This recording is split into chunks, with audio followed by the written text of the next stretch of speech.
Hello everyone, welcome to NP maths hub. मैं हूं नटवर पारा सर। स्वागत करता हूं आपके अपने maths channel NP maths hub पे।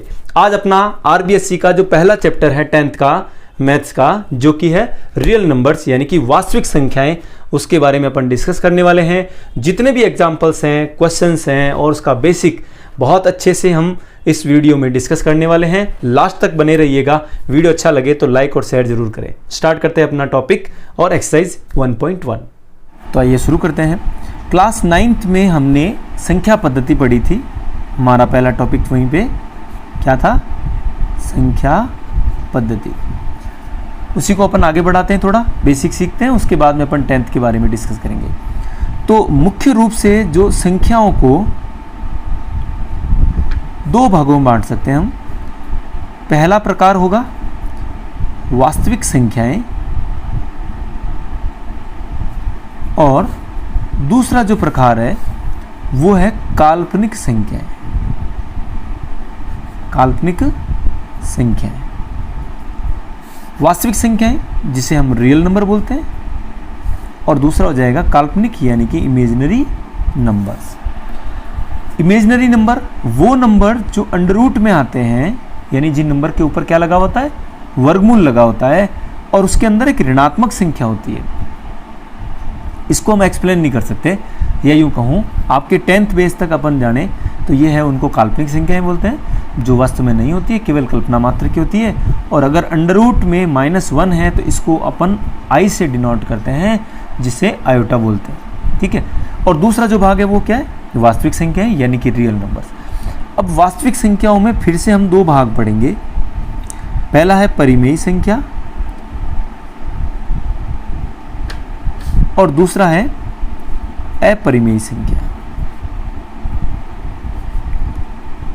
परिमेय संख्या और अपरिमेय संख्या। तो अपरिमेय संख्या का मतलब, परिमेय समझ लीजिए पहले, जो हम कक्षा 8 तक डिस्कस करते हैं। ऐसी संख्या जिसको P/Q के रूप में लिखा जा सके। ऐसी संख्या जिसको P/Q के रूप में लिखा जा सके, जहां P व Q पूर्णांक हैं। जहां P व Q क्या है? पूर्णांक है, और Q का मान शून्य नहीं होना चाहिए।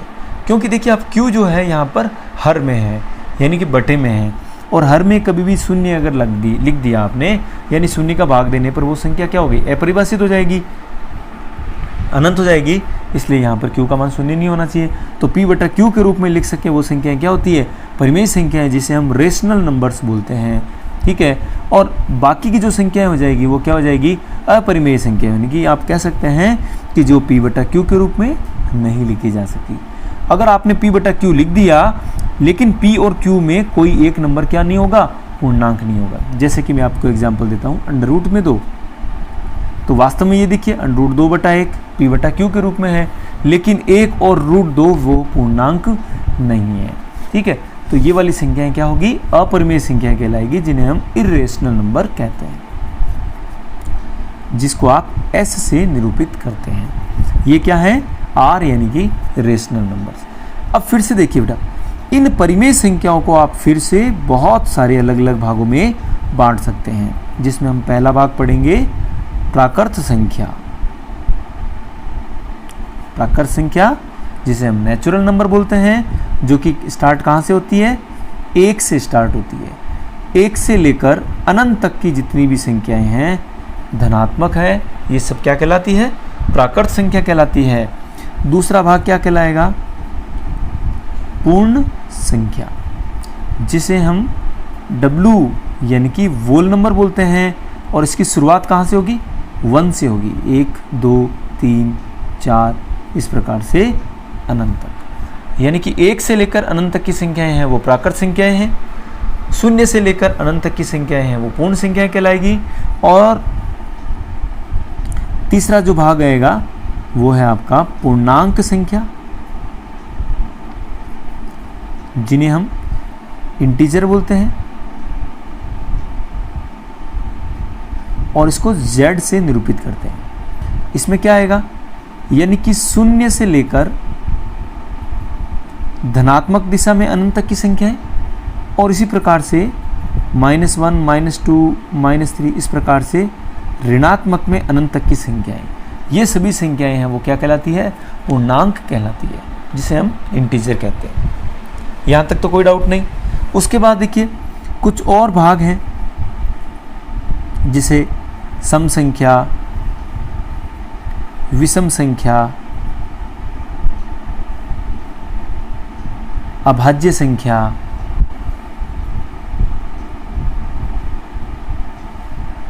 उसके बाद भाज्य संख्या, ये सभी संख्याएं जो हैं वो आपके परिमेय संख्याओं में काउंट होगी। सम संख्या ऐसी संख्या जिसमें 2 का भाग पूरा पूरा जाता है, या यूं कहूँ जिसका इकाई का अंक क्या हो, 0, 2, 4, 6, 8, वो संख्याएं क्या कहलाती है? सम संख्या। जैसे कि 418, 540, 924, इनमें आप देखिए इकाई का अंक है वो क्या है? 0, 4, 6, ये सब संख्या क्या होगी? सम संख्याएं होगी। विषम संख्या कौन सी होती है? जिनमें इकाई का अंक क्या हो? 1, 3, 5, 7 और 9 हो, वे क्या कहलाती है? विषम संख्या कहलाती है। अब भाज्य और अभाज्य, परिभाषा सुन लीजिए। अभाज्य संख्या, आप साथ साथ में पेन कॉपी लेकर के लिखते जाएंगे। अभाज्य संख्या क्या होती है?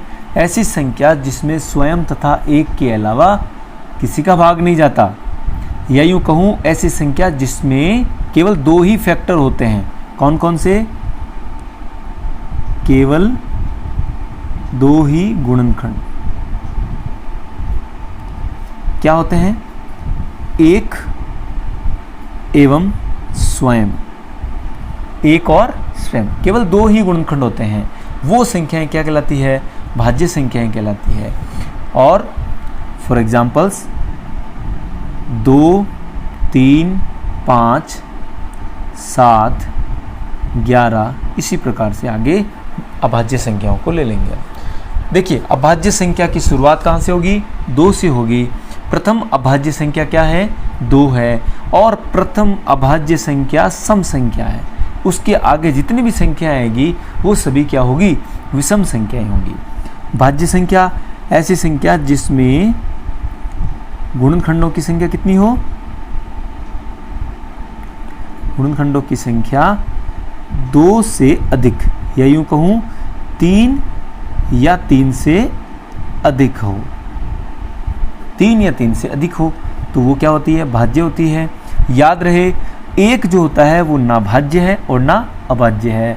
उसके बाद 2 अभाज्य आ गया, 3 अभाज्य संख्या है, तो प्रथम भाज्य संख्या हो जाएगी 4, उसके बाद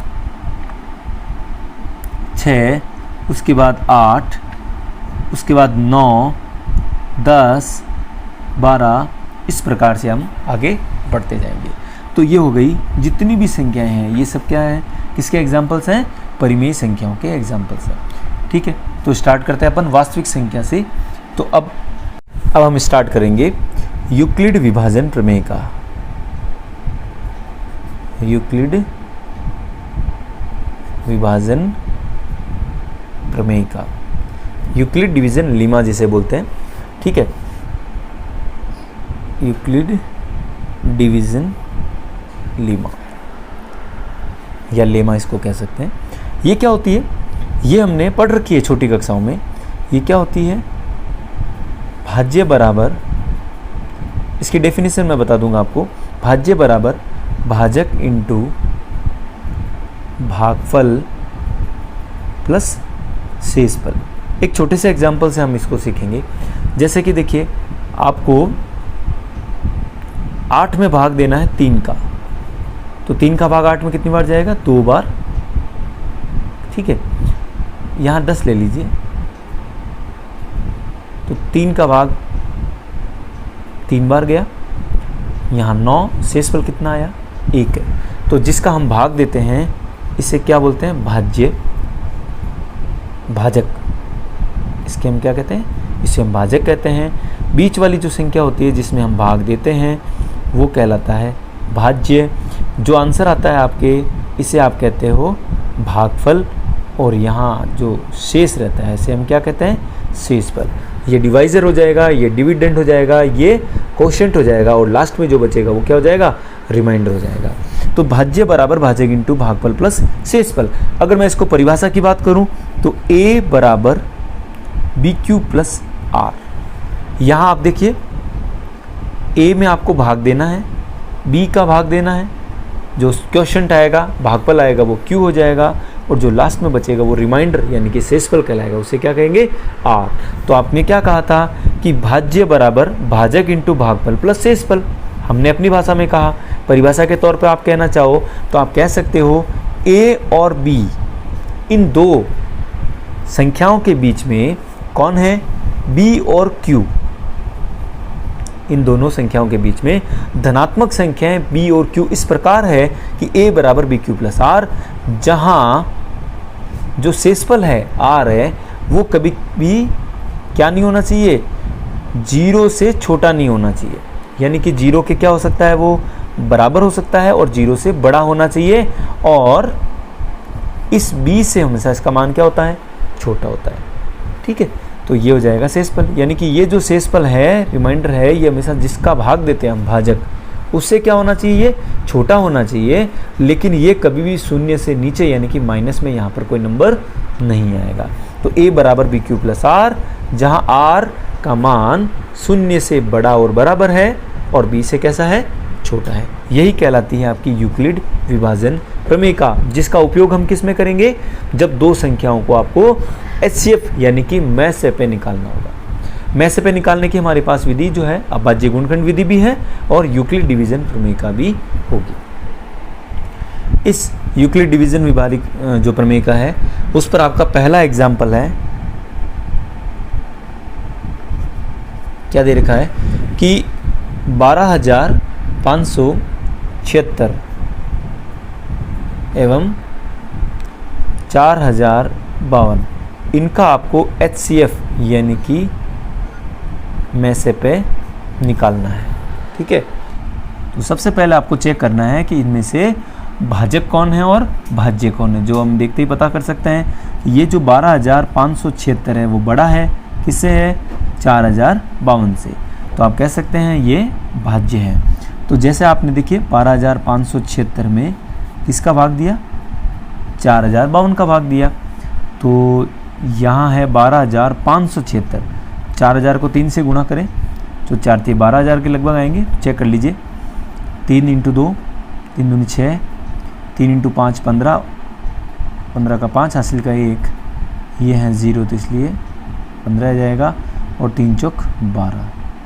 शेषफल कितना आ जाएगा, देखिए 0 2 यहाँ पे 4, तो 420 है वो क्या रह गया, शेषफल रह गया। तो आप इस लाइन को आप यहाँ पे क्या लिखेंगे, 12,576 बराबर, ये क्या हो गया हमारा, भाज्य हो गया।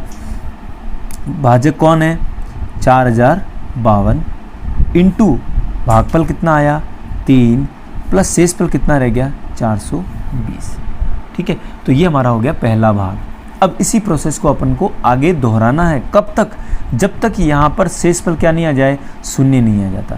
तो आप कहोगे ये जो लास्ट में जो शेषफल आया है, जिसे हम क्या कह सकते हैं, रिमाइंडर है, वो शून्य के बराबर नहीं है। किसके बराबर नहीं है, शून्य के बराबर। तो हम क्या कहेंगे, पुनः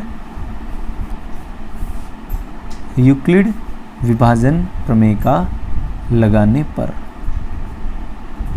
एक बार और आपको लगानी पड़ेगी। तो फिर से आप देखिए कि इस बार आप, अब इसका तो काम हो चुका, इन दोनों के बारे में आप सोचिए कि 4,052 बड़ा है कौन, किससे, 420 से, इनके बारे में, यहाँ और यहाँ। तो इन दोनों में से बड़ा कौन है, 4,052, तो क्या हो गया, भाज्य बन जाएगा इस बार 4,052, ये वाला, ये देखिए यहाँ पे लिख लीजिए 4,052। किसका भाग देने वाले हैं, भाजक है 420। अब कितनी बार भाग जाएगा, चेक कीजिए यहाँ पे। तो देखो अगर हमने यहाँ इसको 10 बार गुणा कर दिया तो 420 को 10 से गुणा करेंगे तो 4,200 आ जाएगा, जो कि यहाँ पे बड़ा हो जाएगा, यहाँ पे 9 बार जाने वाला है। तो 9 × 0 0, 9 दूनी 18, हासिल का 1 हो गया, यहाँ पे 1 लिख दिया, यहाँ 1 नहीं आएगा, 9 × 0 0, 9 दूनी 18, हासिल का 1 हो गया, 9 चौक 36 और 1 37। ठीक है, क्या शेषफल बचा देखिए 2, यहाँ पे 15, 8, यहाँ पे हो गया 7 और यहाँ है 9, तो यहाँ जाएगा 272। तो ये बच गया इस बार शेषफल। तो यहाँ हम लिख देंगे 420 का भाग दिया 9 बार, यानी कि ये है भागफल, और प्लस शेषफल बच गया 272। फिर से देखिए 272 है वो शून्य के बराबर नहीं है, इसका मतलब आपको क्या लगाना पड़ेगा, पुनः यूक्लिड विभाजन प्रमेय लगानी पड़ेगी। इस बार किन दोनों के बीच में, यहाँ पे। तो आप कहोगे 420 बड़ा है 272 से। तो देखिए इसको आपने बना दिया भाज्य, और भाजक भाजक बन जाएगा, भाज्य कितना है 420, तो ये रखा मैंने भाज्य, भाजक बन जाएगा 272, 272 का भाग कितनी बार जाएगा, एक बार जाएगा, और जो शेषफल बचेगा वो है एक बार देंगे हम 272। माइनस कीजिए, 420 में से 272 गए तो कितने बचेंगे, हाँ 148 बच जाएंगे। ये आपका शेषफल आ गया 148। ठीक है, फिर से आप कहोगे ये जो 148 है वो किसके बराबर नहीं है, शून्य के बराबर नहीं है, और जब तक यहाँ पर शून्य प्राप्त नहीं हो जाता आपको इस प्रोसेस को आगे दोहराते जाना है। ठीक है, तो देखिए, तो इन दोनों में से आपको बड़ी संख्या मिल रही है 272, 148 से बड़ा है, तो फिर से क्या हो जाएगा 272 बराबर 148, यानी कि इस बार आपको इस 148 का जो भाग है वो किस में देना है, 272 में देना है। तो कितनी बार जाएगा, एक बार जाएगा। 148 में से 148 माइनस कर दीजिए 272 में से, कितने बचेंगे, 2 बार देंगे तो ज़्यादा हो जाएगा, एक बार जाएगा, पीछे बच जाएंगे 12 में से 8 गया तो 4, 6 में से तो ये है 2 और ये 1, यानी कि 124। फिर से आप देखिए 124 है, ये क्या नहीं है, शून्य के बराबर नहीं आया है। फिर से आपको यूक्लिड विभाजन लगाने पड़ेगा इन दोनों के बीच। तो यहाँ 148 बड़ा है 124 से, तो इस बार हम 148 में भाग देने वाले हैं 124 का। कितनी बार जाएगा, एक बार। 124 का भाग देंगे 148 में। ये रफ वर्क है, ठीक है ना, आप चाहें तो करें, नहीं तो कोई दिक्कत नहीं, आप तो डायरेक्ट इसी प्रकार से आप सीधा लिख सकते हैं। तो 124 का भाग 148 में एक बार जाएगा, और शेषफल कितने बचने वाले हैं, 24 बचने वाले हैं। तो यहाँ शेषफल बच गया 24। फिर से आप देखिए 24 है वो शून्य के बराबर नहीं है, और जब तक शेषफल शून्य नहीं आता हमें इस प्रोसेस को आगे दोहराना होगा, बार बार दोहराना होगा। इस बार किन के बीच में, 124 बन जाएगा भाज्य, भाजक है 24, तो 24 का भाग कितनी बार जाएगा, 5 बार जाएगा। 24 × 5 120 हो जाएगा, तो शेषफल कितने बच जाएंगे, 4। फिर से आप 4 को कह सकते हैं शून्य के बराबर नहीं है, तो एक बार और से इन दोनों के बीच, तो इस बार 24 बराबर 4 का भाग 6 बार, 6 × 4 24 हो जाएगा। शेषफल कितना बच जाएगा, शून्य। जब शेषफल शून्य बच जाता है तब आपने किस संख्या का लास्ट में भाग दिया, वो है 4। तो ये अंतिम जो भाजक है वो 4 है, और यही इसका क्या बन जाएगा, मैसेप है। यही आपका आंसर आ जाएगा। ठीक है, स्क्रीनशॉट ले लें और अपनी पेन को भी साथ में लेके बैठे आप जब भी मिलाएं। ठीक इसी प्रकार का आपका एग्जाम्पल 4 भी है, जो कि दे रखा है। एक स्वीट सेलर है, मिठाई बेचने वाला, उसके पास 420 तो काजू की कतली, काजू की कतली कह दीजिए या काजू की मिठाई कह दीजिए, कितने पीस है, 420 है। उसी प्रकार से काजू की बर्फ़ी कह दीजिए, 130 है वो बादाम की बर्फ़ी है।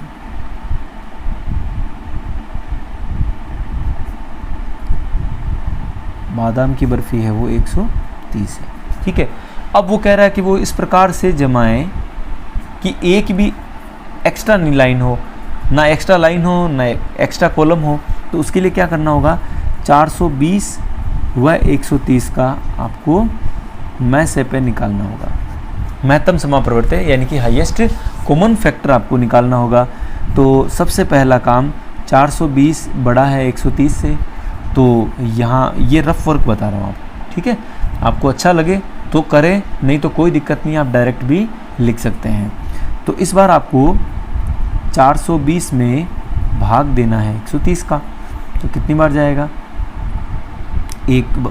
3 बार चला जाएगा। 13 × 3 39, 390 आएगा।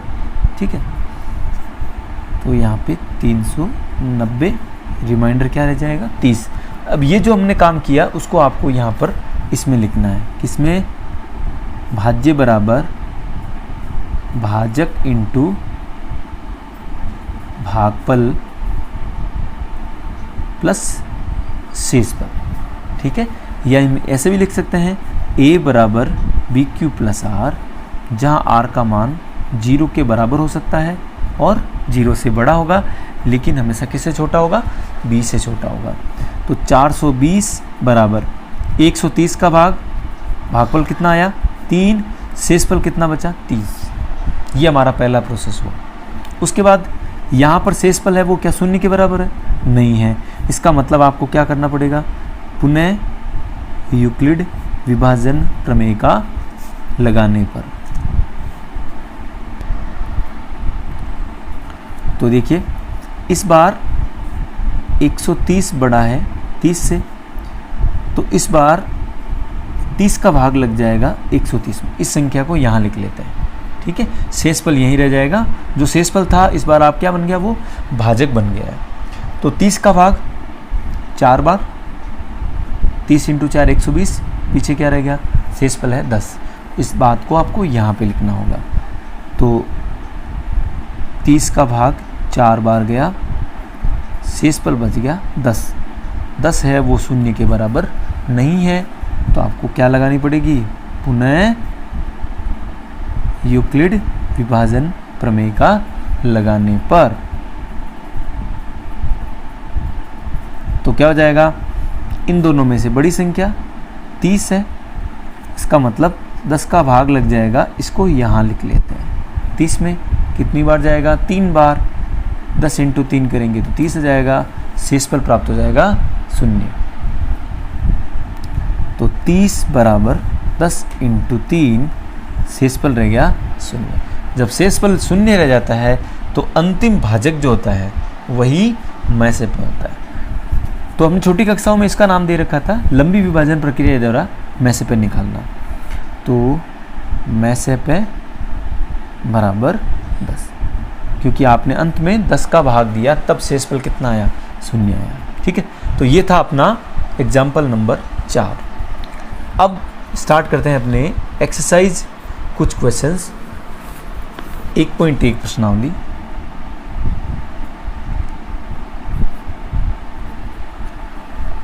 जो कि यूक्लिड विभाजन पर ही पूरी डिपेंडेंट है। पहला क्वेश्चन दे रखा है कि 135 और 225, इसका आपको क्या निकालना है? मैसे पे निकालना है। किस विधि से? यूक्लिड विभाजन प्रमेय का। फिर से बता देते हैं कि दो संख्याओं का मैसे पे जो है वो दो विधि से निकाला जा सकता है। पहली आपकी अभाज्य गुणनखंड विधि, दूसरा यूक्लिड विभाजन प्रमेय का, जो कि हमने छोटी कक्षाओं में किस नाम से पढ़ रखी है? लंबी विभाजन प्रक्रिया से मैसे पे निकालना। आइए शुरू करते हैं। इन दोनों में 225 है वो बड़ा है, यानी कि 225 में भाग दिया जाएगा किसका? 135 का। कितनी बार जाएगा? एक बार। 135 पीछे क्या रहेगा? देखिए 0 में से 0, 5 में से 5 गया 0, 12 में से 3 गया तो 9, यानी कि 90 इसका शेषफल रह गया। तो यहाँ हम लिखेंगे, पहले फॉर्मूला लिख लीजिए, a बराबर बी क्यू प्लस आर, जहाँ r का मान 0 से बड़ा और बराबर है और b से छोटा है। 225 बराबर 135 का हमने भाग दिया था, भागफल 1 आया और शेषफल 90 आया। चूँकि यहाँ पर शेषफल 0 नहीं आया, इसका मतलब आपको फिर से इन दोनों के बीच में आपको यही प्रोसेस दोहराना होगा। तो इस बार 135 में बड़ा है 90 से, तो यहाँ लिखेंगे 135, 90 का भाग एक बार जाएगा। आप डायरेक्ट भी लिख सकते हैं और शेषफल कितना बच जाएगा? 35। या यूँ भी लिख सकते हैं, यहाँ पे 90 का भाग किस में दिया आपने? 135। ये संख्या आपको यहाँ लिखनी है। तो ये भाग कितनी बार जाएगा? एक बार। तो 135 में से 90 गए तो 45। ठीक है, यही प्रोसेस अपन ने यहाँ लिखा है। फिर से आप कहोगे ये जो 45 है वो शून्य के बराबर नहीं है, तो इन 90 और 45 में फिर से यही प्रोसेस दोहराना है। तो यहाँ हम लिखेंगे 90 इस बार, 90 में भाग किसका देंगे हम, 45 का देंगे। कितनी बार जाएगा, देखिए 45 का भाग 2 बार जाएगा। 45 दूना 90, शेषफल क्या रह जाएगा, 0। शेषफल रह जाएगा 0। जब शेषफल शून्य आ जाता है तो अंतिम जो भाजक होता है जिसका हम भाग देते हैं वही उसका क्या हो जाएगा, में से पे हो जाएगा, आंसर आ जाएगा 45। क्लियर है, समझ में आ गया अच्छे से। यहाँ से क्वेश्चन हर बार पूछा जाता है इसलिए अच्छे से समझना। सेकंड भाग है 196 और 38,220। इनका आपको में से पे निकालना है, वो भी यूक्लिड विभाजन प्रमेय से। तो स्टार्ट करते हैं। सबसे पहले 38,220 बड़ा है 196 से। ठीक है, तो यूक्लिड विभाजन प्रमेय का हम जानते हैं क्या होती है, a बराबर पी क्यू प्लस आर, जहाँ r का मान शून्य से बड़ा और बराबर और b से क्या होना चाहिए, छोटा होना चाहिए। बड़ी संख्या है 38,220, भाग किसका दे रहे हो, 196 का। कितनी बार जाएगा, भाज्य बराबर भाजक इंटू भागफल। तो ये जो भागफल आने वाला है 38,220 में आपको भाग देना है किसका, 196 का। तो आंसर आएगा 195। 195 बार भाग जाएगा और शेषफल क्या रह जाएगा, शून्य। यानी आपने किसका भाग दिया तब शेषफल 0 आया, 196 का। तो इसी का में से पे जो है वो 196। ठीक है, इसका थर्ड पार्ट देखिए, तीसरा भाग 867 और 255। इसका आपको निकालना है में से पे।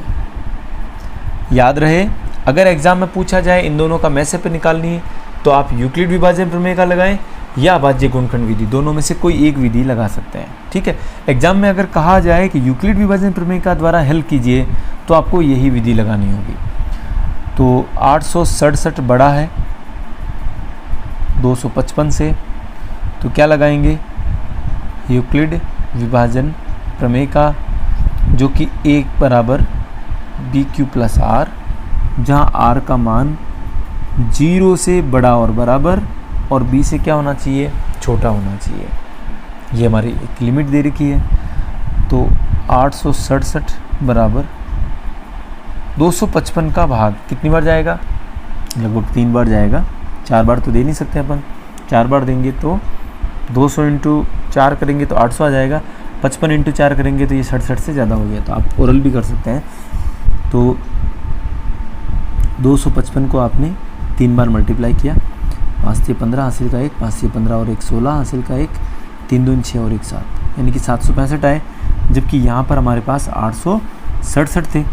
तो शेषफल क्या बचेगा, 7 में से 5 गया 2, 6 में से 6 गया 0 और यहाँ पे बचा 1। शेषफल आ गया 102। ठीक है, समझ में आ गया अच्छे से। अब इन दोनों में पहली बात शेषफल शून्य नहीं है, दूसरी बात इन दोनों में बड़ा कौन, 255 बड़ा है 102 से। तो यूक्लिड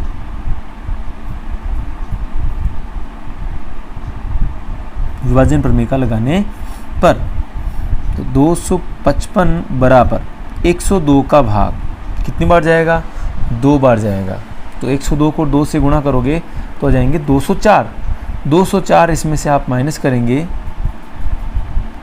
तो शेषफल बचेगा 51 यानी कि 51। फिर से इसका मान क्या नहीं आया, शून्य नहीं आया है। तो इन दोनों के बीच में आपको फिर से क्या लगानी पड़ेगी, यूक्लिड विभाजन प्रमेय का लगानी पड़ेगी। तो 102 बड़ा है 51 से, इसलिए 102 बराबर और 51 का भाग 102 में कितनी बार जाएगा, 2 बार। और शेषफल कुछ नहीं बचेगा 0, इसलिए इसका में से पे कितना जाएगा 51। ठीक है, समझ में आ गया। इंपॉर्टेंट है इसका क्वेश्चन नंबर 2। सेकंड क्वेश्चन देखिए क्या दे रखा है। सिद्ध कीजिए कि कोई भी धनात्मक विषम पूर्णांक जो है वो 6q + 1, यानी आपको सिद्ध करना है कि धनात्मक विषम पूर्णांक 6q + 1, 6q + 3 और 6q + 5 के रूप में होते हैं। ये अपने को प्रूफ करना है। सबसे पहले देखिए इसको कंपेयर कीजिए a बराबर bq + r से। यहाँ bq + r, इससे आपको क्या करनी है, इसकी तुलना करनी है। तो b का मान आपको कितना मिल रहा है 6। b का मान आप 6, 12 या 18 या 6 के गुणज के रूप में आप कोई भी ले सकते हैं, लेकिन माना कि b बराबर 6। तो जैसा कि अपन ने यूक्लिड विभाजन प्रमेय का पढ़ी है, क्या होती है a बराबर bq + r, जहाँ r का मान 0 से बड़ा और बराबर और b का मान जो है वो क्या होता है, r का मान जो है वो b से क्या होना चाहिए, छोटा होना चाहिए। अब b का मान कितना लिया है 6, b का मान 6 लिया है, इसका मतलब ये जो r होगा वो 6 से छोटा होगा और 0 से बड़ा और बराबर होगी। परिभाषा से आप इसको मिलान कर रहे हैं, ठीक है। तो देखिए जब b का मान 6 होगा तो r की क्या क्या स्थिति होगी। r का मान देखिए 0 के बराबर हो सकता है, 1, 2, 3, 4, 5 हो सकता है। यहाँ पर 6 नहीं होगा क्योंकि 6 से क्या होना चाहिए, r का मान छोटा होना चाहिए। तो 0, 1, 2, 3, 4, 5। तो यहाँ पे आप लिख देंगे कोई धनात्मक विषम पूर्णांक, मान लीजिए कि वो क्या है bq + r है। b का मान आपने 6 लिया प्लस r का मान, अब देखिए r का मान जो है वो इन स्थितियों में से कोई भी हो सकता है। तो 6q + 0 भी हो सकता है, कोई भी धनात्मक विषम पूर्णांक अपन इसको x मान लेते हैं, ठीक है। x बराबर 6q + 1 भी हो सकता है, 6q + 2 भी हो सकता है, 6q + 3 भी हो सकता है, 6q + 4 भी हो सकता है, 6q + 5 भी हो सकता है। यानी कि जो r की स्थिति अपने पास है 0, 1, 2, 3, 4, 5, उन सबको अपन ने यहाँ पे काम में ले ली। अब अपने को पता करना है कि इनमें से कौन से विषम धनात्मक पूर्णांक है और कौन से सम धनात्मक पूर्णांक। तो देखिए विषम कब होता है, जब किसी संख्या में 2 का भाग नहीं जाता है। यहाँ आप देखिए 2 इसका कॉमन फैक्टर आ रहा है, तो 2 का भाग 6q में कितनी बार जाएगा, 3q बार। इस 0 का कोई मतलब नहीं। यहाँ पे आप देखिए 2 कॉमन ले सकते हैं, तो 2 का भाग 6 में 3 बार, q + 2 का भाग 2 में 1 बार। यहाँ पे देखिए आप 2 कॉमन ले लीजिए, 2 का भाग 6 में 3 बार प्लस 2 का भाग 4 में 2 बार। तो आप क्या कह सकते हैं कि ये जो 3 स्थितियां हैं, इन 3 स्थितियों में 2 क्या आ रहा है, 2 उन संख्याओं का गुणनखंड है, 2 गुणनखंड है। और जब भी गुणनखंड होता है इसका मतलब है कि उसमें 2 का भाग पूरा पूरा जा रहा है। तो ये क्या हो गए, सम धनात्मक पूर्णांक। लेकिन अपने को क्वेश्चन में क्या पूछा गया, विषम धनात्मक पूर्णांक। तो आप ले सकते हैं कि इन तीनों स्थितियों में 2 गुणनखंड के रूप में नहीं है, 2 गुणनखंड के रूप में नहीं। इसका मतलब ये सब क्या हो गए, ये हो गए आपके विषम धनात्मक पूर्णांक। ये क्या हो जाएंगे, विषम धनात्मक पूर्णांक। समझ में आ गया। अगर ये आपको अच्छे से समझ में आया है तो आपका बुक में जो आपके एग्जाम्पल नंबर 2 दे रखा है, बहुत ही आसान दे रखा है, यहाँ 6q+1 की जगह पर 2q+1 के रूप में, ये आप खुद करेंगे। समझ में आ जाता है तो मुझे कमेंट बॉक्स में ज़रूर बताना कि क्लियर है, समझ में आ गया है, तो मुझे उसका वीडियो बनाने की आवश्यकता नहीं होगी। तो यहाँ 6q+1 के रूप में आपको विषम प्रूफ करना है, तो यहाँ b का मान जैसे हमने यहाँ पर 6 लिया है, वहाँ पर कितना ले लेंगे, वहाँ पर हम क्या ले लेंगे, b का मान 2 ले लेंगे। जब b का मान 2 हो जाएगा तो r का मान 0 और 1 हो जाएगा। तो एक बार r का मान यहाँ पे 0 होगा और एक बार 1 होगा। तो जहाँ 0 है 2q+0 आ जाएगा, तो यहाँ से तो 2 कॉमन आ जाएगा, तो वो हो जाएगा सम धनात्मक पूर्णांक, और यहाँ पर 2 कॉमन नहीं आएगा, इसलिए वो क्या हो जाएगा, विषम धनात्मक पूर्णांक। जैसा कि मैंने कहा है, कमेंट बॉक्स में ज़रूर बताना। अगला क्वेश्चन है अपना तीसरा, जिसमें दे रखा एक सेना की एक टुकड़ी है, सेना की टुकड़ी जिसमें कितने हैं, 616 सैनिक हैं। ठीक है। एक और सेना की टुकड़ी है जिसमें 32 सैनिक हैं। यानी सेना की 2 टुकड़ियां हैं, सेना की दूसरी टुकड़ी में 32 सैनिक है। अब क्या है, इनको मार्च करना है, तो कुछ इस प्रकार से है कि सेना की जो पहली टुकड़ी है 616 मेंबर्स की, उनके पीछे इन सैनिकों को भी मार्च करना है। लेकिन ध्यान ये रहे कि इनके जो कॉलम हैं, इनके जो कॉलम हैं, इनको कहते हैं कॉलम, ये कहलाती है रो। ऊपर से जो नीचे की तरफ होती है वो क्या कहलाते हैं, कॉलम कहलाते हैं। तो कॉलम जो है वो क्या निश्चित होने चाहिए, फिक्स होने चाहिए, चाहे इसके लिए रो एक्स्ट्रा लग जाए। तो इनके लिए अपने को क्या निकालना होगा, 616 व 32 का हमें मैस पे निकालना होगा, यानी कि हाईएस्ट कॉमन फैक्टर, जिसे अपन HCF भी बोलते हैं। हाईएस्ट कॉमन फैक्टर निकालना होगा, महत्तम, यानी कि वह बड़ी से बड़ी संख्या क्या होगी। तो वह बड़ी से बड़ी संख्या क्या होगी, कॉलम की संख्या क्या होगी, जिनमें ये दोनों टुकड़ियां हैं वो मार्च साथ में करेगी। तो दोनों का मैसे पे निकाल लीजिए। देखो लास्ट क्वेश्चन अपन ने यूक्लिड विभाजन से किया, ये क्वेश्चन अपन किसी भी मेथड से कर सकते हैं। तो देखिए 616 सदस्य अपन अभाज्य गुणनखंड विधि से करें, 2 का भाग देंगे 6 में 3 बार, 0, 2 का भाग 16 में 8 बार, फिर से 2 का भाग दिया 3 में 1 बार, 1 0 10 हो गया, तो ये 5 बार जाएगा, फिर 4 बार, फिर से 2 का भाग देंगे 7 दूनी 14, पीछे बचे 1, फिर से 14 7 बार, फिर यहाँ 7 का भाग जाएगा 11 बार और 11 का भाग जाएगा 1 बार। इसी प्रकार से यहाँ पे 32 का भी अभाज्य गुणनखंड करेंगे, तो 2 का भाग 16 बार, 2 का भाग 16 में 8 बार, 2 का भाग 8 में 4 बार, 2 का भाग 4 में 2 बार और 2 का भाग 2 में 1 बार। ये हो गया इनका अभाज्य गुणनखंड।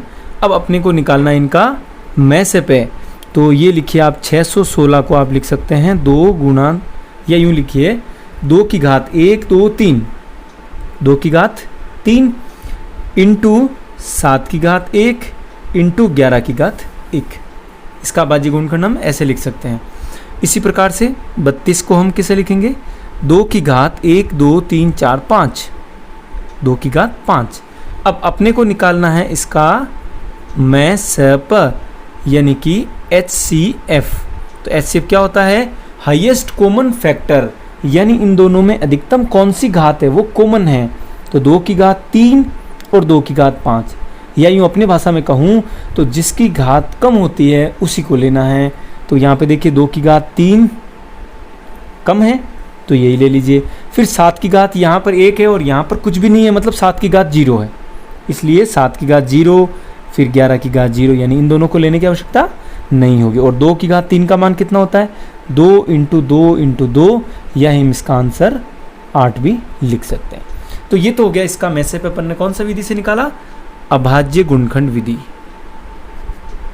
जो आपको अच्छा लगे ना वो कर सकते हैं एग्जाम में, क्योंकि इसमें कोई प्रकार की आपको पाबंदी नहीं है कि आप यूक्लिड विभाजन से करें या अभाज्य गुणनखंड से करें। तो देखिए अब इसका अपन यूक्लिड से भी कर लेते हैं। 616 और 32 में बड़ी संख्या 616 है, यूक्लिड विभाजन प्रमेय का क्या होती है? a बराबर बी क्यू प्लस आर, जहाँ r का मान शून्य से बड़ा और बराबर और b से क्या होना चाहिए? छोटा होना चाहिए। ये हमारी यूक्लिड विभाजन प्रमेय का है, जिसे हम अपनी भाषा में भाज्य बराबर भाजक इंटू भागफल प्लस शेषफल भी कह सकते हैं। तो क्या कीजिएगा, 616 यहाँ रखेंगे, 32 का क्या देंगे हम? इसका भाग। b क्या मतलब है यहाँ पे? जो भाग दिया जाता है। तो 32 का भाग 616 में लगभग 20 बार जाएगा, 19 बार, क्योंकि देखिए 32 का अगर आपने 20 से गुणा किया तब तो कितना आ जाएगा? देखिए 2 दूनी 4 और 3 दूनी 6, तो ये 640 के आ गए, ज़्यादा आ गए। इसका मतलब आपको यहाँ पर 20 की जगह पर क्या लेना पड़ेगा? 19 बार लेना पड़ेगा। तो आपने 32 को 19 से गुणा किया, 19 दूना 38, हासिल के 3, 19 थी 57 और 3 60, तो 608 आए हैं। जबकि अपने यहाँ पर कितने हैं? 616। इसका मतलब आपका शेषफल क्या रह जाएगा? 8 शेषफल रह जाएगा। फिर आप देखिए, क्या यहाँ पर शेषफल 8 शून्य के बराबर है? नहीं है। जब शेषफल जब तक शून्य नहीं आता तब तक आपको यूक्लिड विभाजन की प्रक्रिया दोहरानी है। तो पुनः यूक्लिड विभाजन प्रमेय का लगाने पर, इस बार यूक्लिड विभाजन कहाँ लगेगा? इन दोनों में लगेगा। तो 32 और 8 में 32 बड़ा है, तो हम 32 को यहाँ रखेंगे, 8 का भाग देंगे 4 बार, पूरी बार गया, प्लस शेषफल क्या आ गया? शून्य आया। तो शेषफल अगर शून्य आता है तब आप कहोगे शेषफल किसके बराबर आ गया? शून्य। तो अंतिम आपने किसका भाग दिया था? 8 का, इसलिए वही इसका आंसर आ जाएगा, में से पे बराबर 8। ठीक है। तो चाहे आप यूक्लिड विभाजन प्रमेय से करें या अभाज्य गुणनखंड विधि से, दोनों से आंसर आपका सेम रहेगा। ठीक है। स्क्रीनशॉट साथ साथ ले लेना, कॉपी में लिखते रहें। अगला क्वेश्चन अपना क्वेश्चन नंबर 4 देखिए, क्या दे रखा है? यूक्लिड विभाजन प्रमेय से आपको प्रूफ करना है कि कोई भी धनात्मक पूर्णांक का जो वर्ग होता है वो 3m और 3m+1 के रूप में होता है। किसी भी धनात्मक पूर्णांक का वर्ग 3m और 3m+1 के रूप में होता है। ये अपने को सिद्ध करना है। ठीक है, सिद्ध करना है कोई भी धनात्मक पूर्णांक का वर्ग 3m और 3m+1 के रूप में होगा, जहां पर m कोई भी धनात्मक पूर्णांक होगा। ठीक है, इंटीजर है। अब इसको सिद्ध कैसे करें? इसके लिए क्या करना होगा, इसको आपको यूक्लिड विभाजन प्रमेय का जो है a बराबर बी क्यू प्लस आर, उससे कंपेयर कीजिए। देखिए यहाँ लिख रहा हूँ मैं, इसको अगर मैं a बराबर बी क्यू प्लस आर से तुलना करूँ तो आप क्या देखेंगे कि यहाँ b का मान कितना मिल रहा है आपको? 3 मिल रहा है। ठीक है, b का मान कितना मिल रहा है? 3 मिल रहा है। तो आप यहाँ b बराबर कितना ले लेंगे? 3। तो यूक्लिड विभाजन प्रमेय का क्या होती है? a बराबर बी क्यू प्लस आर, जहाँ r का मान जो है सदैव b से छोटा होना चाहिए और 0 और 1 से क्या होता है? बड़ा होता है। तो इस कंडीशन में देखिए आप, जब आपने b का मान 3 लिया है तो यहाँ a बराबर 3q प्लस आर, ये स्थिति तो आएगी। अब अपने को चेक करना है कि r क्या क्या हो सकता है। तो आप क्या कहेंगे कि r का मान है वो b से छोटा होना चाहिए। b से छोटा होने का मतलब कितना होना चाहिए? 3 से छोटा होना चाहिए, और 0 से बड़ा और बराबर हो सकता है। तो r की कंडीशन क्या हो गई? r का मान 0 के बराबर हो सकता है, 1 हो सकता है और 2 हो सकता है, लेकिन 3 नहीं हो सकता, क्योंकि 3 से r क्या होना चाहिए? छोटा होना चाहिए। तो r के हमारे पास 3 वैल्यूज आई है। तो आप क्या करेंगे, यहाँ माना कि, तो अपन मान लेते हैं x बराबर, ये जो कोई भी धनात्मक a बराबर क्या रखा आपने? 3q plus are. अब ये r की जो स्थिति है वो 0, 1, 2 हम 3 रखेंगे। तो 3q प्लस आर की जगह आप क्या रखेंगे? 0 रखेंगे। या आप क्या कह सकते हैं, x बराबर 3q प्लस आर का मान 0 के साथ साथ क्या हो सकता है? 1 भी हो सकता है। या x बराबर 3q प्लस r का मान कितना हो सकता है? 2 हो सकता है। ठीक है, यहाँ तक कोई दिक्कत नहीं। अब अपने को देखिए दो चीज़ इसमें प्रूव करनी है कि उसका धनात्मक पूर्णांक का वर्ग 3m और 3m प्लस 1 के रूप में होगा। तो इस कंडीशन से अपनी ये प्रूफ आ जाएगा और इस कंडीशन से ये आ जाएगा, तो ये आपको लेने की आवश्यकता नहीं पड़ेगी। अब क्या कीजिएगा, प्रश्न में जो दे रखा है धनात्मक पूर्णांक का वर्ग दे रखा है, तो आपको क्या करना पड़ेगा, दोनों पक्षों में वर्ग करने पर, दोनों पक्षों में वर्ग करने पर, तो देखिए क्या हो गया, x का वर्ग हो गया x स्क्वायर, यहाँ 3q प्लस 0 को मैं केवल 3q लिखूँ तो बात एक ही है, प्लस 0 इसको हटा दिया मैंने, इसका वर्ग लगाया तो ये मिला आपको, देखिए x स्क्वायर बराबर 3 का वर्ग 9 और q का वर्ग q स्क्वायर, कोई डाउट नहीं।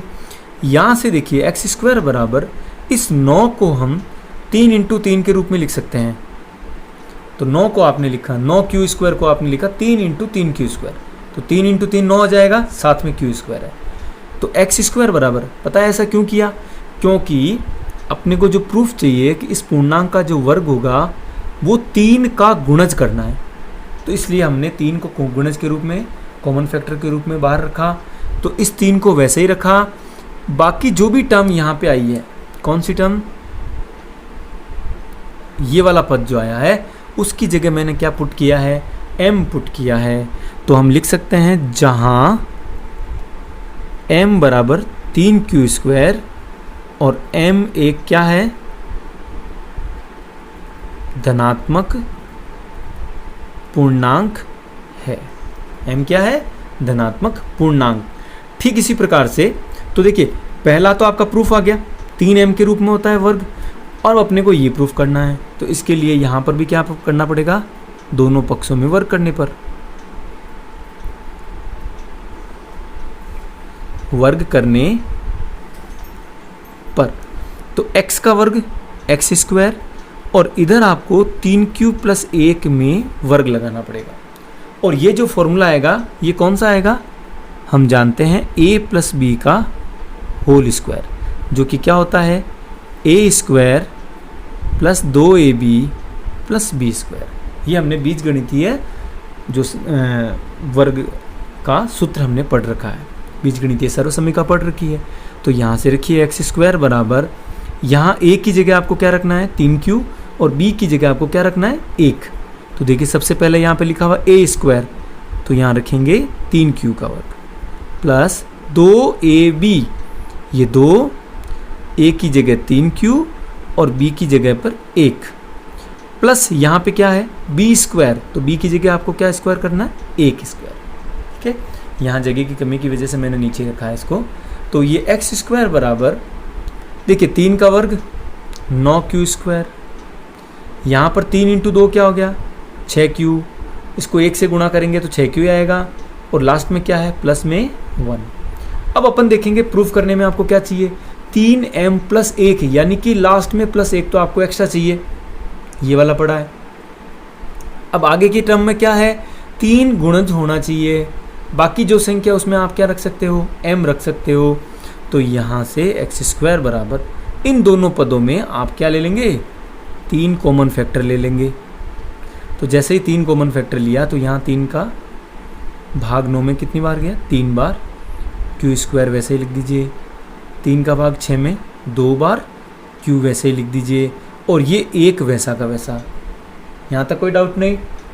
उसके बाद 3, ये वाले पद को हम क्या लिख देंगे, m लिख देंगे, और प्लस में क्या पड़ा है 1, यहाँ लिख देंगे हम, जहाँ m बराबर, बोलिए क्या हो जाएगा 3q स्क्वायर प्लस 2q, और m एक क्या है, धनात्मक पूर्णांक हो जाएगा, धनात्मक पूर्णांक है। तो आप देखिए कि कोई भी धनात्मक पूर्णांक का जो वर्ग है वो किस रूप में होगा, या तो 3m के रूप में होगा, और या फिर किसके रूप में होगा, 3m प्लस 1 के रूप में। ठीक है, समझ में आ गया, स्क्रीनशॉट ले ले। अब बात करते हैं अपने क्वेश्चन नंबर 5। ठीक ऐसा ही है क्वेश्चन नंबर 5, जैसे हमने इस प्रश्न में धनात्मक पूर्णांक का वर्ग किया है, वहाँ पे आपको धनात्मक पूर्णांक का घन करना होगा। तो स्टार्ट करते हैं अपना क्वेश्चन नंबर 5। यूक्लिड विभाजन प्रमेय का आपको यूज करना है और सिद्ध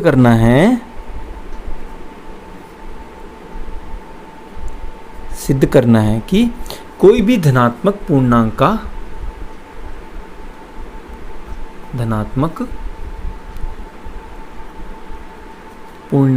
का जो घन होता है वो 9m प्लस 1 या 9m प्लस 8 के रूप में होता है।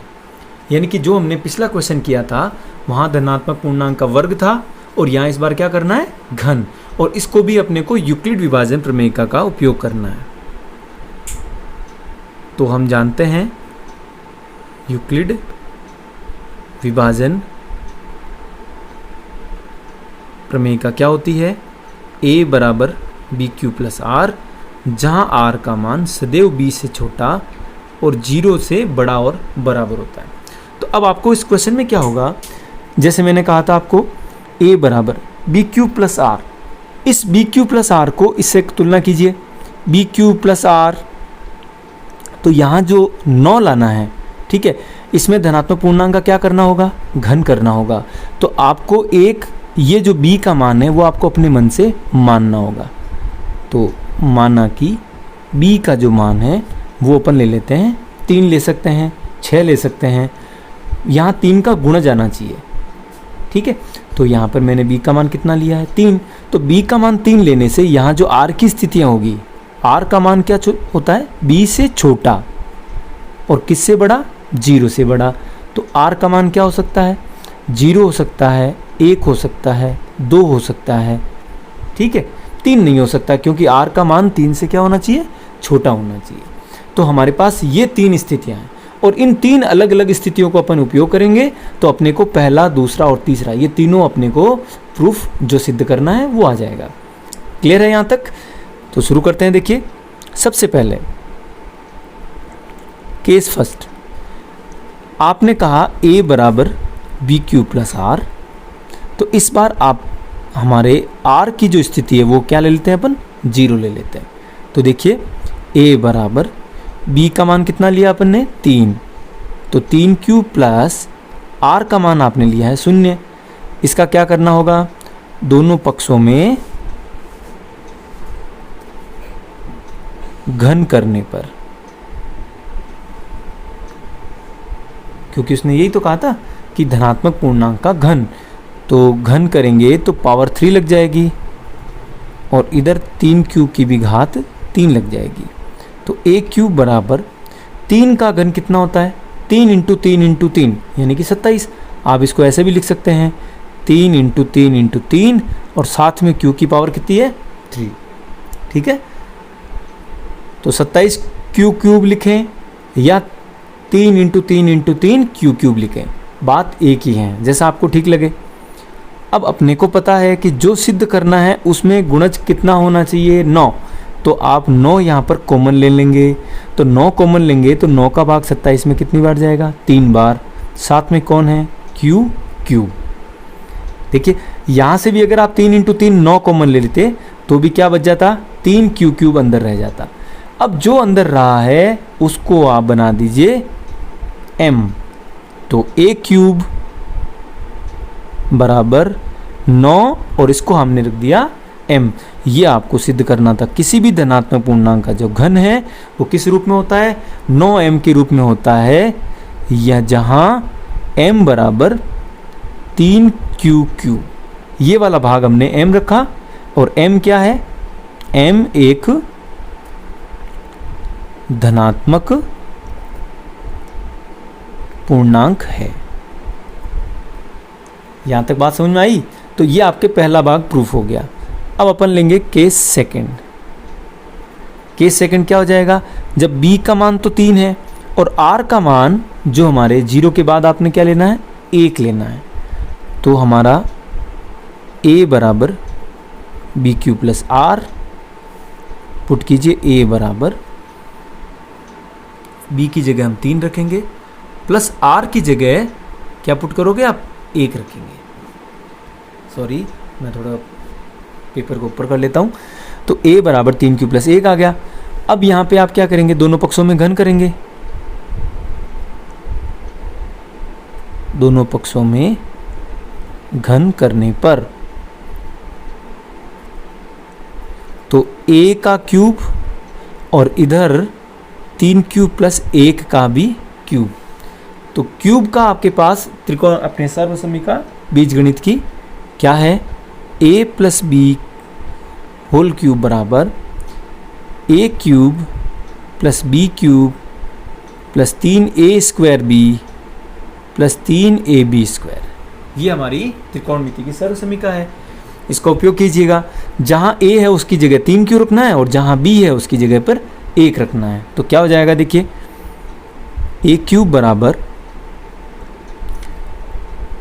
यहाँ पुट कीजिए 3q इसका क्यूब प्लस b का क्यूब, b का मतलब 1 प्लस 3a स्क्वायर, a की जगह 3q स्क्वायर और b की जगह पे 1 प्लस 3a की जगह 3q और b का स्क्वायर यानी 1 का स्क्वायर। यहाँ तक ठीक है। तो a क्यूब बराबर, अब इसको थोड़ा खोल लीजिए, 3 का क्यूब जैसा कि अपन ने अभी पहले किया था, कितना आया था, 27 आया था, 27 क्यू क्यूब प्लस इसका मान कितना हो जाएगा 1 प्लस 3 इंटू 3 कितना हो गया 9, साथ में क्यू स्क्वायर रहेगा, 3 इंटू 3 इंटू 1, तो 3 इंटू 3 9, 9 को 1 से गुणा करेंगे तो 9 और साथ में क्यू स्क्वायर का क्यू स्क्वायर प्लस 3 इंटू 3 9 और ये है क्यू और 1 का वर्ग 1 ही होता है और 9 को 1 से गुणा करेंगे तो 9 ही मिलेगा आपको। अब यहाँ पे देखिए, आपको जो सिद्ध करना है उसमें आपको क्या रखना है, 9m प्लस 1 लाना है। तो प्लस 1 कब आएगा, जब हम इस a को सेपरेट करेंगे। तो a क्यूब बराबर, तो ये देखिए 27 Q cube plus 9 Q square plus 9 Q plus इस 1 को मैंने सेपरेट कर दिया, ठीक है। और हम जानते ही हैं क्रम विनिमयता का नियम होता है, क्रम विनिमयता में आप अंकों का क्रम चेंज कर सकते हैं अगर हमारी संख्याएं प्लस में हैं तो a क्यूब बराबर, यहाँ से इस +1 को तो वैसे ही रहना दीजिए क्योंकि हमारे को आंसर में +1 लाना है। अब साथ में इनके गुणज कौन है, 9 है, तो यहाँ पर आपको 9 कॉमन लेना पड़ेगा। 9 कॉमन लिया तो 9 का भाग 27 में 3 बार क्यू क्यूब, 9 का भाग 9 में 1 बार तो केवल क्यू स्क्वायर, 9 का भाग 9 में 1 बार तो कौन आ गया क्यू, और प्लस में कौन पड़ा है 1 पड़ा है। तो अब आप क्या कीजिएगा, यहाँ से 1 क्यूब बराबर 9, इन पूरी संख्याओं को m लिख देते हैं। थोड़ा सा मैं वापस इसको रिपीट कर देता हूँ, पेपर ऊपर नहीं कर पाया था मैं। ये यहाँ से +1 को आपने सेपरेट कर दिया, तो ये पहला, ये दूसरा, ये तीसरा, ये 3 पद यहाँ रखे, इन तीनों में 9 कॉमन आ रहा है तो 9 का भाग 27 में 3 बार क्यू क्यूब वैसा का वैसा, 9 का भाग 9 में 1 बार और से साथ में कौन है गुणज में क्यू स्क्वायर है, 9 का भाग 9 में 1 बार तो यहाँ पर क्यू आ गया, तो केवल 9 अपन ने कॉमन लिया। उसके बाद ये जो पद आया है उन पद में अपने को पता है जहाँ ये p, ये जो q है वो क्या है, एक धनात्मक पूर्णांक है, तो यहाँ इसका जो भी ये गुणज फैक्टर आएगा, ये वाला जो पद होगा जिसमें एक धनात्मक पूर्णांक का वर्ग कीजिए, क्यूब कीजिए, किसी संख्या से गुणा कीजिए धनात्मक संख्या से, इन सब का जो मान आएगा वो क्या आएगा, एक धनात्मक पूर्णांक ही आएगा। तो यहाँ a क्यूब बराबर हो गया 9m प्लस 1, जो कि अपने को यही सिद्ध करना था। हम यहाँ लिख देंगे, जहाँ m बराबर, m का मान कितना है 3 Q cube plus Q square plus Q और m एक धनात्मक पूर्णांक है, ठीक है। तो ये आ गया, जब हमने r बराबर 1 लिया है तो ये हमारा दूसरा प्रूफ आ गया कि कोई भी धनात्मक पूर्णांक का जो घन है वो 9m के रूप में हो सकता है या 9m प्लस 1 के रूप में हो सकता है। और अब इसका लास्ट भाग है जो क्या कहता है कि जब b बराबर 3 है आर का मान जो है वो आपने सबसे पहले 0 यूज किया, उसके बाद 1 यूज किया, और इस बार आर की जो स्थिति है हम कितनी काम में लेंगे, 2। तो कोई भी धनात्मक पूर्णांक, केस थर्ड, तो a बराबर B Q plus R, a बराबर b का मान 3 और r का मान कितना, 2। हमें क्या चाहिए, घन चाहिए, तो दोनों पक्षों में घन करेंगे।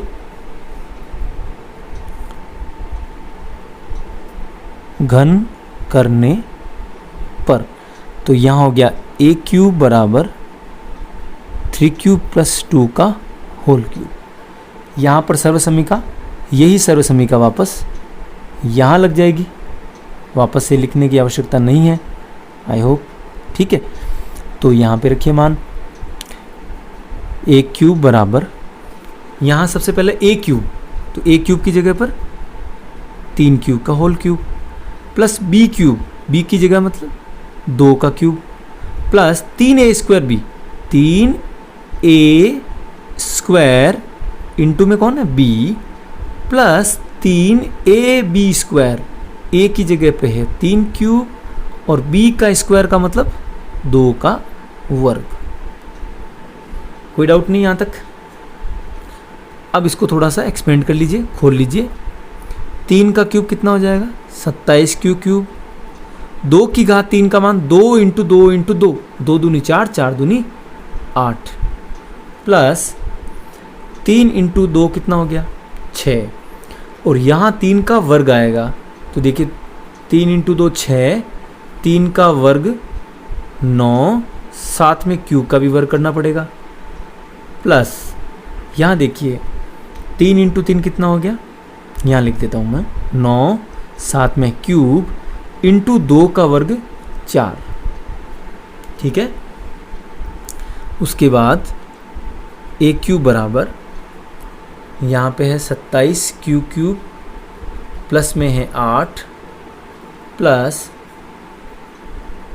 इसको आप वैसे ही रहने दीजिए, कोई फ़र्क नहीं पड़ता, 6 into 9 cube square plus 9 cube plus 9 cube into 4 है ना, तो यहाँ पर इंटू में 4 लिख देता हूँ मैं।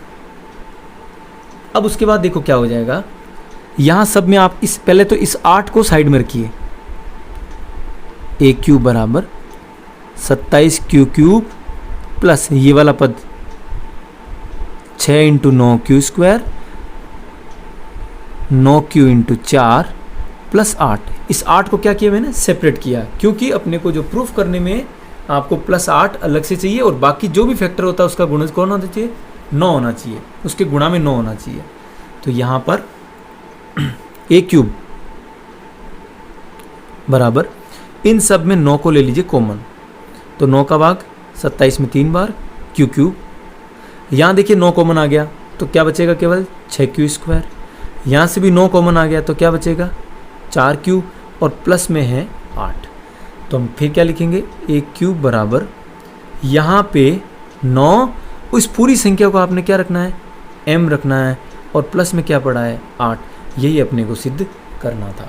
फिर आप यहाँ लिख दीजिए, जहाँ m बराबर, बोलो क्या रखोगे, 3 cube plus 6 Q square plus 4 Q, और m एक क्या है, धनात्मक पूर्णांक है। समझ गए। तो कुल मिलाकर आपके किसी भी धनात्मक पूर्णांक जिसमें आपने b का मान कितना लिया, 3 लिया, उस धनात्मक पूर्णांक का जो घन होगा यानी कि क्यूब होगा वो कितना होगा, 9m प्लस 1 और 9m प्लस 8 के रूप में हो जाएगा। ठीक है, स्क्रीनशॉट ले लें।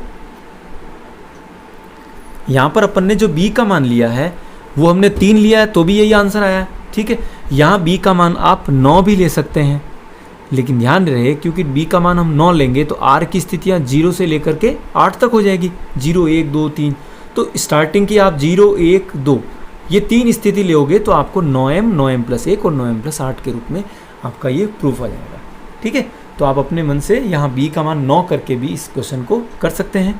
वीडियो अच्छा लगा हो तो लाइक कीजिएगा, शेयर कीजिएगा अपने दोस्तों के साथ। अब देखते हैं अपने दो एग्जाम्पल दे रखे हैं, एग्जाम्पल नंबर 2 और एग्जाम्पल नंबर 3। यूक्लिड विभाजन प्रमेयिका का आपको उपयोग करना है और सिद्ध करना है कि कोई भी धनात्मक विषम पूर्णांक 2q+1 के रूप में होता है। विषम धनात्मक पूर्णांक 2q+1 के रूप में होता है, ये अपने को सिद्ध करना है। ठीक है, तो लीजिए सबसे पहले तो इसको तुलना कर लीजिए a बराबर BQ+R, क्योंकि हमें किसकी सहायता से इसको प्रूफ करना है, यूक्लिड विभाजन प्रमेयिका, जो क्या होती है a बराबर BQ+R, जहाँ r का मान b से छोटा और 0 से बड़ा तथा बराबर। तो यहाँ आपको तुलना करके b का मान माना कि b बराबर आपको क्या लिया, इसे तुलना कीजिए, b का मान कितना लिया आपने 2। तो b का मान जब 2 लेंगे तो यहाँ शेषफल की क्या कंडीशन हो जाएगी, r जो है वो 2 से छोटा होना चाहिए और 0 से बड़ा और बराबर, यानी r का मान 0 के बराबर हो सकता है, 1 हो सकता है, लेकिन 2 नहीं हो सकता। यानी हमारे पास 2 कंडीशन है। तो या तो वो जो a होगा क्या है, BQ+R है, यानी a जो है b का मान आपने कितना लिया 2, तो या तो 2q+r का मान 0 होगा, ये हमारे पास स्थिति फर्स्ट है, केस फर्स्ट। और केस सेकंड क्या हो जाएगा कि a बराबर BQ+R में 2q+r का मान क्या हो सकता है, 1 हो सकता है, या तो 0 होगा और या 1 हो जाएगा। तो अब इन दोनों में देखिए, तो a बराबर ये तो है 2q और यहाँ पर 2q+1, चूंकि इसमें आप 2 कॉमन ले सकते हैं, तो आप क्या कह सकते हो, इस पद में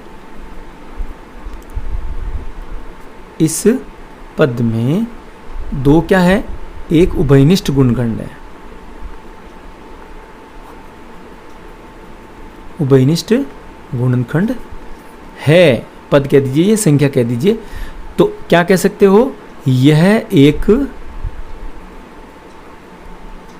सम धनात्मक पूर्णांक है। सम है क्योंकि यहां पर 2 क्या आ रहा है, कॉमन आ रहा है, 2 कॉमन आ रहा है, इसका मतलब इसमें 2 का भाग निश्चित रूप से जाएगा, तो ये क्या बन जाएगा, सम हो जाएगा। और इस केस में आप कह सकते हो यहां 2 उभयनिष्ठ गुणनखंड के रूप में नहीं है, के रूप में नहीं है।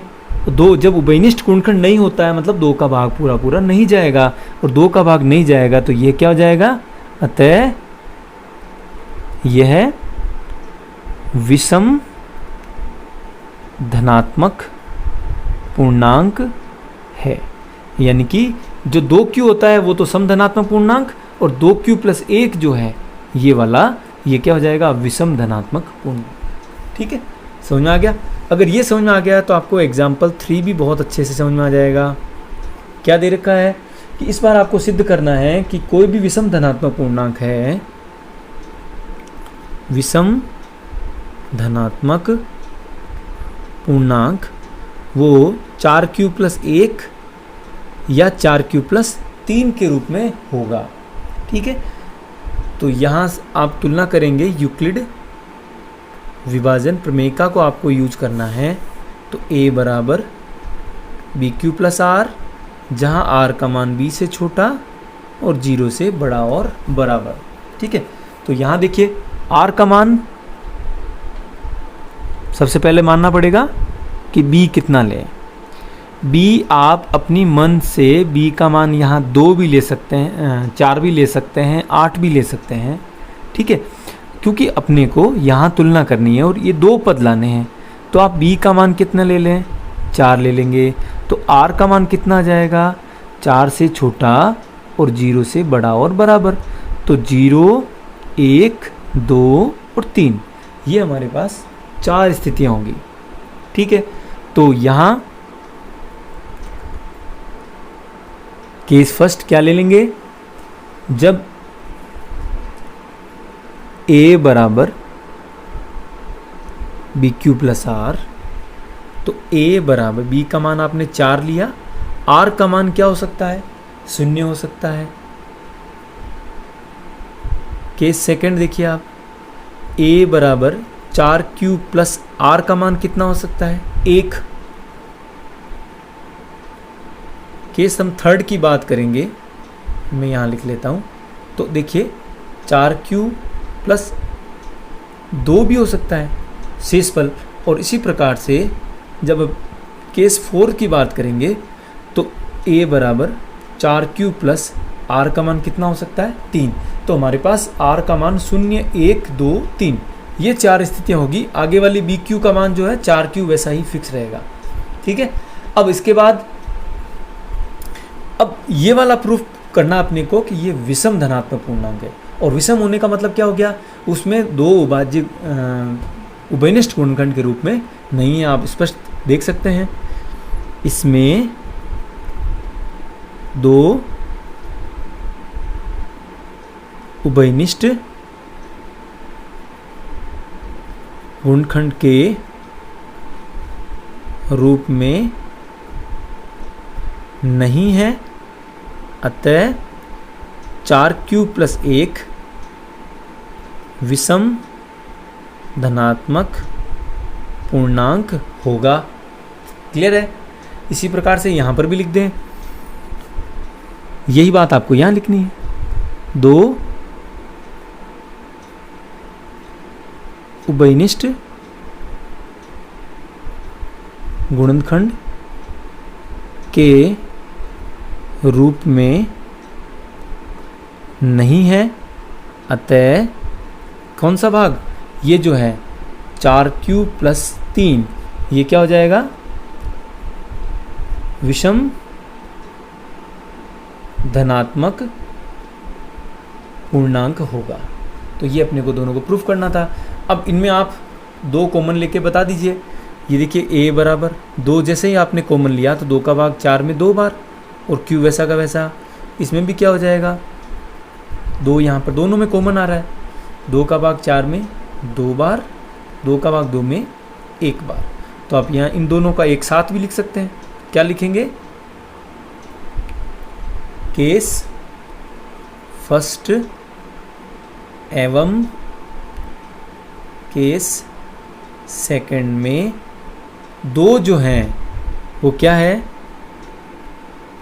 उभयनिष्ठ गुणनखंड है। और उभयनिष्ठ गुणनखंड का मतलब क्या हो गया, उसमें 2 का क्या जा रहा है, भाग जा रहा है। तो ये क्या हो जाएगा, पहला केस क्या था, 4q और 4q प्लस 2, ये क्या हो जाएंगे, सम धनात्मक पूर्णांक। बात समझ में आई। तो ये तो हो गया सम धनात्मक पूर्णांक, ये दोनों केस। और इन दोनों केस में क्योंकि 2 उभयनिष्ठ गुणनखंड के रूप में नहीं आया, अतः ये क्या हो गया, विषम धनात्मक पूर्णांक। ठीक है, समझ में आ गया। वीडियो अच्छा लगे तो लाइक कीजिएगा, शेयर कीजिएगा अपने दोस्तों के साथ। फिर मिलते हैं अगले वीडियो में अपनी एक्सरसाइज 1.2 के साथ। Thank you.